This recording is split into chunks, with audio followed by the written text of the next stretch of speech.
महाकाय सूर्यकोटि समप्रभः निर्विघ्नं कुरु मे देव सर्वकार्येषु सर्वदा। ओम ब्रह्मानंदं परमसुखदं केवलं ज्ञानमूर्तं द्वन्द्वातीतं गगनसदृशं तत्त्वमस्यादिलक्ष्यम् एकं नित्यं विमलमचलं सर्वदी साक्षीभूतं भावातीतं त्रिगुणातीतं सद्गुरुं तं नमामि। ಪ್ರಪ್ರಥಮದಲ್ಲಿ ನನ್ನ ಆರಾಧ್ಯ ದೇವರಾದ ಶ್ರೀ ಗುರು ಶತಸ್ಥಲ ಬ್ರಹ್ಮ ಕಾಡಸಿದ್ದೇಶ್ವರ ಶಿವಾಚಾರ್ಯ ಮಹಾಸ್ವಾಮೀಜಿಯವರ ಪಾದ ಪದ್ಮಂಗಳಿನ ಶಿರಸಾಷ್ಟಾಂಗ ಪ್ರಣಾಮಗಳನ್ನು ಸಲ್ಲಿಸಿ ಅದರಂತೆ ಈ ಮಹಾಶಿವರಾತ್ರಿಯ ಅಂಗವಾಗಿ ಇಲ್ಲಿ ನೆರೆದಿರ್ತಕ್ಕಂಥ ಎಲ್ಲ ಪೂಜ್ಯರಿಗೆ ಹಾಗೂ ತಮ್ಮೆಲ್ಲರಿಗೆ ಪ್ರಣಾಮಗಳು। ಇವತ್ತಿನ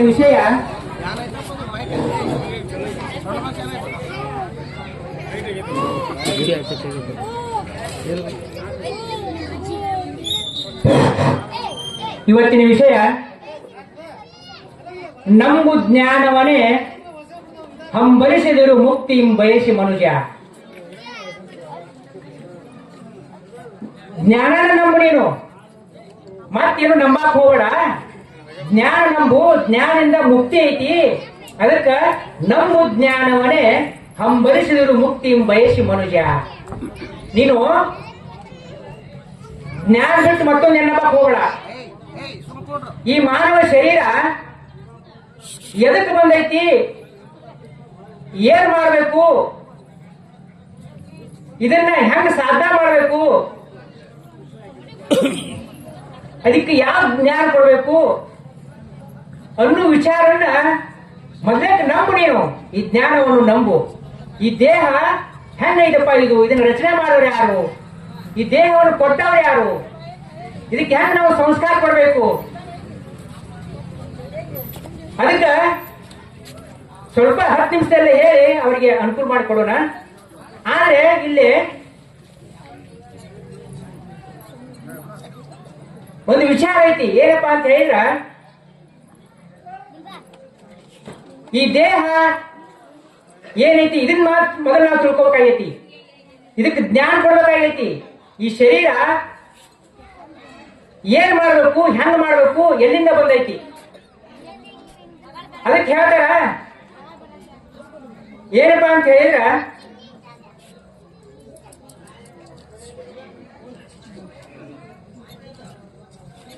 ಸಾಧಾರಣವಾಗಿ ನಾವು 3 ಅಂತಸ್ತು 4 ಅಂತಸ್ತು ನಾವು ಮನಿ ಕಟ್ತೀವಿ, ನೀವು ಕಟ್ತೀವಿ, ನಾವು ಕಟ್ತೀವಿ, ಜಗತ್ತು ಕಟ್ಟೈತಿ। ಆದ್ರೆ ಈ ಮನಿ ಕಟ್ಟಿದವರು ಯಾರು, ಈ ಮನಿಯೊಳಗ ಕಮ್ ಬೇಸದವು, ಈ ಮನಿಯೊಳಗ ಏನೈತಿ ಅದನ್ನ ಈ ಒಂದು ಪದ್ಯದ ಮುಖಾಂತರ ನಿಮಗೆ ತಿಳಿಪಡಿಸಿ ನಾವಲ್ಲಿ ಮುಕ್ತಾಯ ಮಾಡೋಣ। ಬ್ರಹ್ಮ ಮಾಡಿದ ಮನೆಯೋ 8 ಕಂಬದ ಹಿರಿಮಣಿ ಪಡಸಾಲಿಯೋ, ಬ್ರಹ್ಮ ಮಾಡಿದ ಮನೆಯೋ 8 ಕಂಬದ ಹಿರಿಮಣಿ ಪಡಸಾಲಿಯೋ। ಈ ಹಾಡೊಳಗ ತಿಳ್ಕೊಬೇಕು ನಾವು। ನಿನ್ನೆ ವಿಷಯ ಸಂಗ್ರಹ ಬಾಳ ಇತ್ತು ಹೇಳಿದ್ವಿ, ಆದ್ರೆ ಬ್ಯಾಸರ ಆಯ್ತು। ಈಗ ತಿಳ್ಕೊರಲ್ಲ ಈ ಹಾಡ ಮುಖಾಂತರ ಏನಾಯ್ತು ಅನ್ಬೋದು।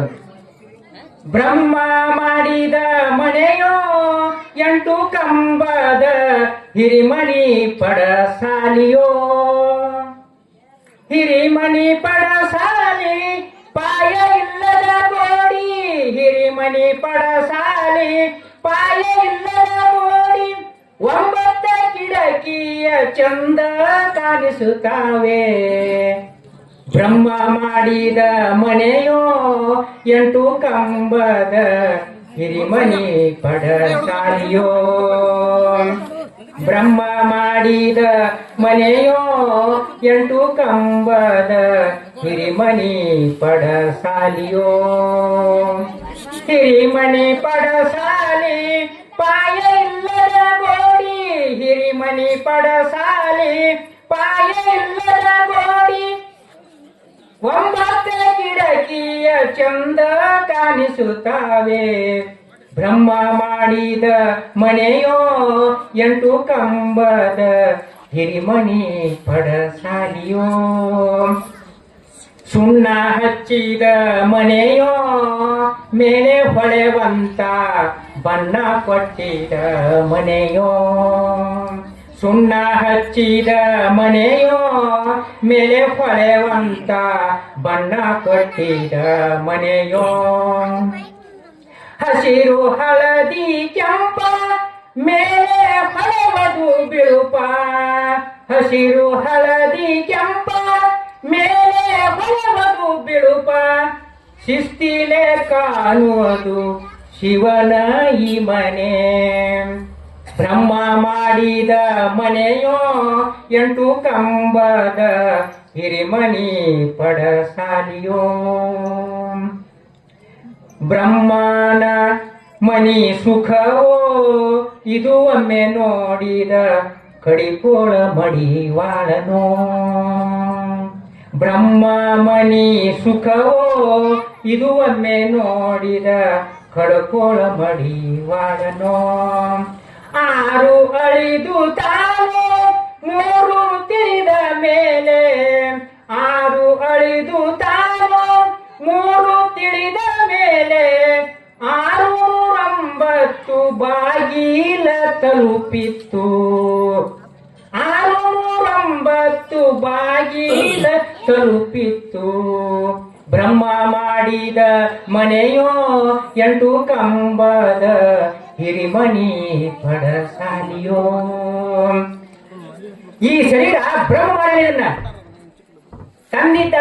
ತಂದೆ ವೀರೆ ತಾಯಿ ಅಂಡಾಡ್ತಂತೆ ಐತಲ್ಲ ಅದು ಅಲ್ಲಿದು ಬ್ರಹ್ಮ ಮಾಡಿದನ್ನ ಪರಮಾತ್ಮ ಬ್ರಹ್ಮಣನ ಈ ಮನಿ ಅದಕ್ಕ 8 ಕಂಬದ ಹಿರಿಮಣಿ ಪಡಸಾಲಿ ಒಳಗೆ ಹಿಂಬೈತಿದು ನಾವು ಕಿಟಕಿ ಎಲ್ಲ ಹಾಸ್ತೀವಿ ಮತ್ತೆ ಕಂಬ ಇಡ್ತೀವಿ ಇಲ್ಲೂ ಕಂಬದವು ಎಷ್ಟು ಕಂಬದವು 8 ಕಂಬದ ಹಿರಿಮಣಿ ಐತಿ 8 ಯಾವ ಕಾಮ ಕ್ರೋಧ ಲೋಭ ಮೋಹ ಮದ ಮತ್ಸರ ಎಂಬ ಅರಿಷಡ್ವರ್ಗಗಳ ಕಂಬಗಳಿದೆ ನಾವು ಬೇಕಾದ ನಾವು ನಮ್ಮ ಮನೆಯೊಳಗೆ ಹಚ್ತೀವಿ ಕಿಟಕಿ ಹಚ್ತೀವಿ ಕಂಬ ಎಷ್ಟು ಕಂಬ ಹಚ್ತೀವಿ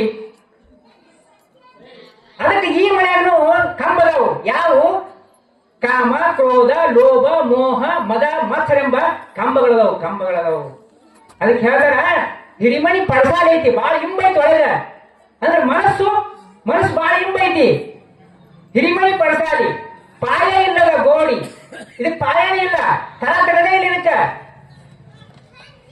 ಇದು ಸುಳ್ಳು ಬರ್ತೈತಿ ಇದು ಸರಿ ಶಿಸ್ತಿಲ್ಲ ಅಂತ ತಿಳ್ಕೊಂಡು ಅನ್ನ ಬರಂಗಿಲ್ಲ ಇದನ್ನ ಸೂಟ್ ತೆಪ್ಪೈತಿ ಇದು ಸೂಟ್ ತೆಪ್ಪೈತಿ ತಾಯಿ ಗರ್ಭದಿಂದ ಬಂದಾಗ ಈ ಸೂಟ್ ತೆಪ್ಪೆ ಬಂದೈತಿ ಇದು ಪಾಯ ಇಲ್ಲ ಇದಕ್ಕೆ ಪಾಯ ಇಲ್ಲ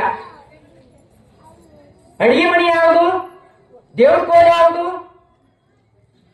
ಹಾಲು ಯಾವುದು ಅಂತ ಇದು ಗೊತ್ತಿಲ್ಲ ಇದು ಸೂಳಕ್ಕ ಅಲ್ಲಿ ಸೂಳ ತೋರಿಸ್ತೀವಿ ಇದು ಸೂಳ್ಕ ಐತ್ರಿ ಇದನ್ನ ತೆಗೀರಿ ಅಂತ ಹೇಳ್ತೀವಿ ಇದಕ್ಕೆ ಸೂಳ ಒಳಗಾದವು ಪಾಯ ಇಲ್ಲದ ಗೋಡಿ 9 ಕಿಟಕಿಯ ಚಂದ ಕಾಣಿಸ್ತಾವ 9 ಅವು ನಿಮ್ಗೆ ಗೊತ್ತಾದ 9 ಅದು ಇವತ್ತು ಏನು ಹೇಳಬೇಕಾಗಿಲ್ಲ ಅದಕ್ಕೆ ಸುಣ್ಣ ಹಚ್ಚಿದ ಮನೆಯು ಮೇಲೆ ಹೊಳೆವಂತ ಬಣ್ಣ ಕೊಟ್ಟಿದ ಮನೆಯು ಆ ಮನೆಗೂ ಬಣ್ಣ ಕೊಡ್ತೀವಿ ಸುಣ್ಣ ಕೊಡ್ತೀವಿ ಈ ಮನೆಗೆ ಒಬ್ಬ ಕೆಂಪದನ ಒಬ್ಬ ಕರ್ಗದನ ಒಬ್ಬ ಬಿಳಿ ಅದನ ಒಬ್ಬ ಕುರುಪಿದನ ಒಬ್ಬ ಕುಂಟದನ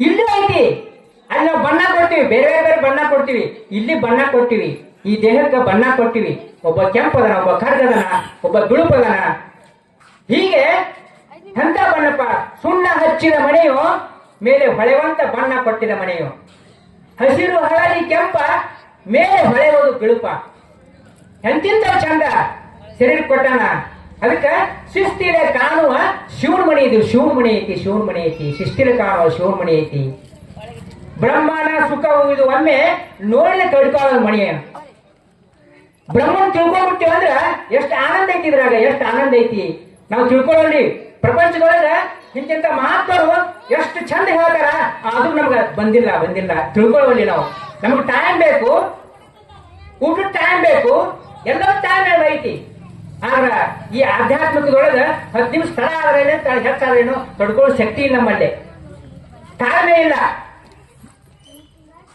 ಅದಕ್ಕೆ 6 ಅಳಿದು ತಾನು 3 ತಿಳಿದ ಮೇಲೆ 609 ಬಾಗಿಲ ತಲುಪಿತ್ತು. ಅದಕ್ಕೆ 6 ಕಾಮ ಕ್ರೋಧ ಲೋಭ ಮದ ಮತ್ಸರ ಇವೆಲ್ಲ ಬಾಗಿಲು ತಲುಪಿದ್ದು. ಅದಕ್ಕೆ ನಿನ್ನ ನೀನು ತಿಳಿದು ನೋಡಿದ್ರೆ ಇನ್ನೇನಪ್ಪ, ನಿನ್ನ ತಿಳ್ಕೊಂಡ್ಬಿಟ್ಟಿದಿ, ಇನ್ನೇನೈತಿ, ನಿನ್ನ ನೀನು ತಿಳಿದ ಮೇಲೆ ಇನ್ನೇನು. ಅದಕ್ಕೋಸ್ಕರವಾಗಿ ನಾಳೆ ಜಾಗರಣೆ, ಮಹಾಶಿವರಾತ್ರಿ, ಶಿವನನ್ನ ಆರಾಧ್ಯ ಮಾಡೋಣ, ಶಿವನನ್ನ ನೆನೆಯೋಣ. ವರ್ಷಕ್ಕೊಮ್ಮೆ ಆದ್ರೂ ನಮ್ಮ ಬದುಕಿನೊಳಗೆ ಏನೂ ಇಲ್ಲ, ಬರೀ ಬಾಳೆ ಬದುಕ ದುಡಿದು ಕೊಂಪೆಯಾಗಿ ಹೋಗಕ್ಕ ಇದು ಮನುಷ್ಯ ಶರೀರ ಬಂದಿಲ್ಲ. ದೇವರ ನಾಮಸ್ಮರಣೆ ಕುಂತಲ್ಲಿ ನಿಂತಲ್ಲಿ ಕಾಯಕದಲ್ಲಿ ಹೋಗುವಾಗ ಬರೆಯುವಾಗ ಶಿವನ ನಾಮಸ್ಮರಣೆ ನುಡಿದಾಗ ಈ ಮಾಂಸಮಯ ಶರೀರ ಇದು, ಈ ಮಾಂಸಮಯ ಶರೀರ ಮಂತ್ರಮಯ ಶರೀರ ಮಾಡಕ್ ಬಂದೈತಿ. ಇದು ಮಂತ್ರಮಯ ಶರೀರ ಮಾಡಕ್ ಬಂದೈತಿ. ಈ ಮಂತ್ರಮಯ ಶರೀರ ಆತಂದ್ರ ಯಾವ ಕಾಡುಗಳು ಪ್ರಾಣಿಗಳು ಹುಟ್ಟಂಗಿಲ್ಲ, ಯಾವ ಸರೀಸೃಪಗಳು ಹುಟ್ಟಂಗಿಲ್ಲ, ಚೋಳು ಹಾವು ಯಾವ ಕಡೆಯಂಗಿಲ್ಲ. ಯಾಕಂದ್ರೆ ಪರೀಕ್ಷೆ ಮಾಡಿ ನೋಡ್ಬೇಕಲ್ಲ ನೀವು. 21,600 ಒಂದ್ ದಿವಸಕ್ಕೆ ನಾಮಸ್ಮರಣೆ ಐತಿ. ಸೋಹಂ, ಈ ಸೋಹಂ ಹಂ ಸೋ ಈ ಉಸಿರಾಟದೊಳಗ 21,600 ಸಲ ಇದು ಸೋಹಂ ಮಾಡ್ದೈತಿ. ಆ ಸೋಹಂದಾಗ ಮಹಾಮಂತ್ರ ಬೆರೆಸೋ ಮನುಷ್ಯನೇ. ಆ ಸೋಹಂದಾಗ 108 ಜಪಮಾಡಿ ಕುಂತು ಗುಡ್ದಾಗ ಕುಂತದು, ಎಲ್ಲರಿಗ ಗುಡಿ ಗುಂಡದ ಕುಂತದಲ್ಲ. ನೀನು ಕಾಯಕ ಮಾಡು. ಕಾಯಕದೊಳಗ ತಲ್ಲಿನಾಗಿ ಸೋಹಮದೊಳಗ ಉಸಿರಾಟದೊಳಗ ಓಂ ನಮಃ ಶಿವಾಯ, ಓಂ ನಮಃ ಶಿವಾಯ. ಶಿವನೇ ಪರಮಾತ್ಮ, ನಾನು ದಾಸನಾಗಿರುವೆ, ನೀನು ವಾಸವಾಗಿರು. ನಾನು ಶರಣ, ತೋರು ನಿನ್ನ ಚರಣ. ನಾನು ಎಂದೆಂದೂ ನಿಮ್ಮವನು, ಕೃಪೆದವರು ಕಾಪಾಡು. ಮನ್ನಿಸಿ ಮುನ್ನಡೆಸಿ ದಾರಿ ತೋರು. ಅವನು ಕೂಡ ಜವಾಬ್ದಾರಿ. ನಾವು ಮಕ್ಕಳ ಮನೆಯವ್ರು ಕೂಡ, ಮಕ್ಕಳು ಹೊಲದವ್ರು ಕೂಡ ಯಾಕೆ ಜವಾಬ್ದಾರಿ? ನಾವು ಪರಮಾತ್ಮ ಕೂಡ ಜಗಾಡೋನು, ಜ್ಞಾನ ಬರ್ತೈತಿ. ಅದಕ್ಕೆ ಹೇಳ್ತಾರ ನಂಬು ಧ್ಯಾನ, ಮೊದಲು ಜ್ಞಾನ ನಂಬು ಜ್ಞಾನ. ಹೆಂಡ್ರು ಮಕ್ಕಳು ಸಂಸಾರ ಹೊಲ ಮರಿ ನಂಬಕ್ ಹೋಗಬೇಡ, ಅದು ಇರ್ಲಿ. ಮೊದಲು ಜ್ಞಾನ ನಂಬು. ನೀನು ಜ್ಞಾನದಿಂದ ಮುಕ್ತಿ ಐತಿ, ಮುಕ್ತಿ ಮೋಕ್ಷ ಐತಿ. ಅದಕ್ಕೋಸ್ಕರವಾಗಿ ಸತ್ಪುರುಷರೇ, ಶರಣರೇ, ತಾಯಂದಿರೇ, ನಾಳಿನ ಕೊನೆಯ ದಿವಸ ಐತಿ. ಅದಕ್ಕೆ ದಯವಿಟ್ಟು ಅಪ್ಪಾಜಿಯವರು ಏನ್ ಹೇಳ್ತಾರ ಅದನ್ನ ತಲೆ ತಗೊಂಡು ನಾವು ವರ್ಷಾದ್ಯಂತ ಸಾಧನಾ ಮಾಡೋಣ. ಸಾಧನೆ ಇಲ್ಲದ ಸತ್ರ ಸಾವಿಗೆ ಅವಮಾನ ಅಂತ, ವಿವೇಕಾನಂದ ಬದುಕಿಗೆ ಅವಮಾನ ಅಂತ. ಸಾಧನೆ ಇಲ್ಲದ ಸತ್ರ ಸಾವಿಗೆ ಅವಮಾನ. ಇದೊಂದು 2 ನಿಮಿಷ ಹೇಳ್ಬಿಡ್ತೀನಿ. ಅಂದ್ರ ಸಾಧನೆ ಇಲ್ಲದ ಸತ್ರ ಸಾವಿಗೆ ಅವಮಾನ ಐತಿ. ಸಾಧನ ಮಾಡ್ಬೇಕು. ಜೀವನದೊಳಗೆ ಬಂದಿಂದ, ಈ ಭೂಮಿ ಮೇಲೆ ಬಂದಿಂದ ಸಾಧನ ಮಾಡ್ಬೇಕು. ಏನ್ ಸಾಧನ? ಒಬ್ಬ ಸತ್ತಿದ್ದಂತ ಸುಡುಗಾಡಿ ತಗೊಂಡು ಹೋದ್ರು. ಏನ್ ಮಾರಾಯ ಸತ್ತಿದ್ ಬಾಳ ಸುಳ ಆತು ಮಾರಾಯ, ಅವನ್ನ ಬಾಳ ಇನ್ನ ಇದ್ರಪ್ಪ ಅಂತ ಬಾಳ ಕಿರಿಕಿರಿ ಹಾಕಿತ್ತು. ಯಾಕೆ ಸಾಧನ ಮಾಡ ಇಲ್ಲವ, ಸಾವಿಗೆ ಅವಮಾನ ಆತು. ಅಲ್ಲಿ ರಿಸಲ್ಟ್ ಗೊತ್ತಾಗುತ್ತಲ್ಲಿ. 1000 ಮಂದಿ ಬಂದಿರ್ತಾರ ಸ್ಮಶಾನದೊಳಗ, ಯಾವ ಚಲೋ ಯಾವ ಕೆಟ್ಟ ಅದನ್ನೆಲ್ಲ ತಿಳಿಸ್ತಾರ. ಅವನ ಅಲ್ಲೇ ನಮ್ ರಿಸಲ್ಟ್ ತಿಳಿದು ಒಳ್ಳೆಯ ಚಲೋ ಅನ್ನೋದು. ಅದಕ್ಕೆ ಸಾಧನೆ ಸತ್ರ ಸಾವಿಗೆ ಅವಮಾನ ಐತಿ. ಮಾರಾಯ ಬಾಳ ಕೆಟ್ಟಿದ್ದ, ಓದಿದ್ ಬಾಳ ಚಲೋ ಆತು. ಮತ್ತೆ ಯಪ್ಪ ಪರಮಾತ್ಮ ಸಮಾಜ ಸೇವಕ ಇದ್ದ, ನನ್ನವರು ತನ್ನವರು ಎಲ್ಲರನ್ನು ಚಂದ ಒಪ್ಪಿಡ್ತ, ಇನ್ನೊಂದು 4 ದಿವಸ ಇರಬಾರ್ದ ಅಂತೀವಿ. ಅಲ್ಲಿ ಸಾವಿಗೆ ಅವಮಾನ ಐತಿ, ಸಾವಿಗ ಬಹುಮಾನ ಐತಿ. ಅದಕ್ಕೆ ವಿವೇಕ ಇಲ್ಲದ ಬದುಕಿಗೂ ಅವಮಾನ. ಎಷ್ಟು ಹೊರ ಮಾಡಿದ್ರಿ ಏನ್ರಿ, ಎಷ್ಟು ಕಾಡ್ತಿದ್ರಿ ಏನ್ರಿ? ವಿವೇಕ ಇಲ್ಲ. ಬರ್ರಿ ಸಾಕಷ್ಟು ಬಂಕದೊಳಗ ಸಂಘ ಚೀಲ, ಜೋಳ ಚೀಲ, ಗೋಧಿ ಚೀಲ ಸಾಕಷ್ಟು ಒಡ್ಡಿವಿ. ಬಂದಾಗ ಬಾ ಅನ್ನಂಗಿಲ್ಲ, ಹೋಗಣ್ಣಂಗಿಲ್ಲ, ಊಟ ಮಾಡಂಗಿಲ್ಲ, ತಿನ್ನಂಗಿಲ್ಲ. ಇದು ಬದುಕಿಗೆ ಅವಮಾನ ಐತಿ. ಅದಕ್ಕೆ ತಾಯಂದಿರೇ, ಸತ್ಪುರುಷರೇ, ದಯವಿಟ್ಟು ಈ ನಮ್ಮ ಸಂಸಾರದೊಳಗೆ ಇರ್ತೈತಿ. ಆದ್ರೆ ದೇವರ ನಾಮಸ್ಮರಣೆ ಮಾಡೋಣ, ಮಾಡಿ ಪುಣಿತರಾಗೋಣ ಅಂತ ಹೇಳಿ ಇಷ್ಟೊತ್ತಿನವರೆಗೆ ನಮ್ಮ ಗುರು ಹಿರಿಯರು ಮಾತಾಡ್ಕೊಟ್ಟಂತ ಅವಕಾಶ ಕೊಟ್ಟಂತ ಮತ್ತೊಮ್ಮೆ ಅವರಿಗೆ ಶರಣಾರ್ಥಿಗಳನ್ನು ಹೇಳಿ ಈ ವಾಕ್ ಪುಷ್ಪಗಳನ್ನ ಆ ಪರಮಾತ್ಮನ ಪಾದಕ್ಕೆ ಸಮರ್ಪಿಸುವೆ. ಜೈ ಮಂಗಲಂ, ಜೈ ನಮಃ ಪಾರ್ವತೀಶ್ವರ ಹರ ಮಹಾ